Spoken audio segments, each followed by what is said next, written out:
I'd like to reconnect the world with nature.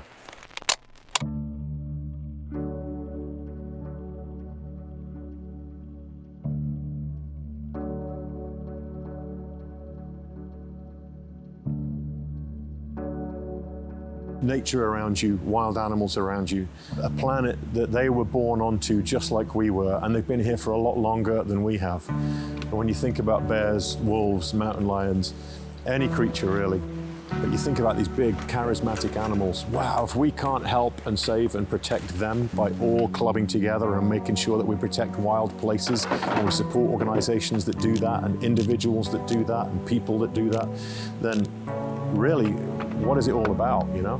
These are magnificent animals that just deserve our attention and love and protection.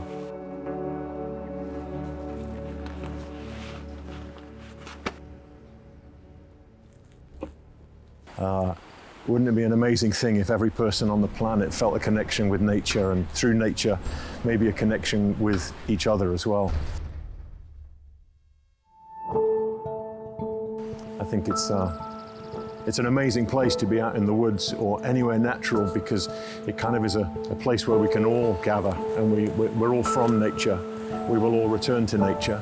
And so it's a place where we can all see eye to eye, I think, you know. So saving wildlife is great for saving wildlife, but I think it also saves humans at the same time. Yeah, I'm Chris Morgan, and I'm a wildlife ecologist and filmmaker and podcast producer and host. And I'm obsessed with grizzly bears. Did I mention grizzly bears yet? And I'm 53 years old now, and that obsession started when I was 18. And I was working on a summer camp in New Hampshire as a camp counselor with all of these kids from the local mountains. And in walked a bear biologist to give a talk about bears that he was working on in the local White Mountain National Forest in northern New Hampshire. And I was like, you can do that, you can be a bear biologist? And since then I've traveled the world studying them, doing research on them, doing education projects on them. So one of the most important aspects of my work is working with grizzly bears here in the North Cascades, and we're in the foothills of the Cascades here. And there may only be 2 or 3 of these bears left, and they've lived here for thousands of years, and they're a part of this landscape. But the fact that there's just 2 or 3 of them left because of humans, I think is tragic. So a huge part of my work with a lot of other incredible people is to try and bring these bears back, trying to restore this population of grizzly bears. And it's not an easy task.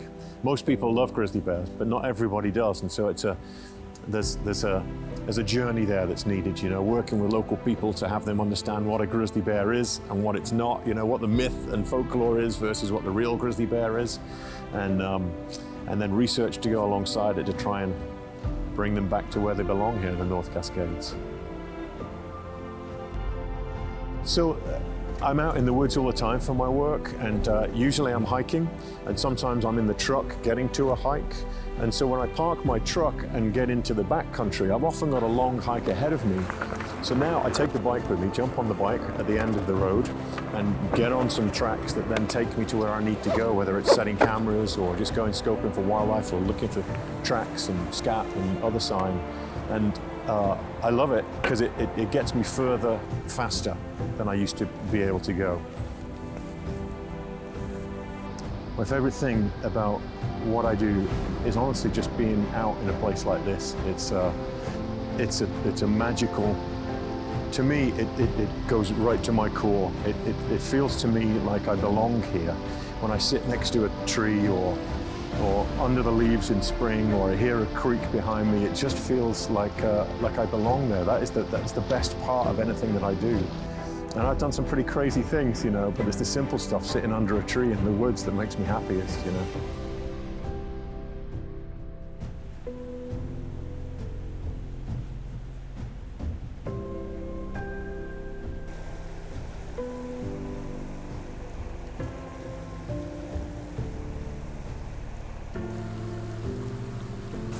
Or a melting snowbank in springtime, bears, mountain lions, and bobcat. Got these big, deep grooves of bark like Douglas fir do.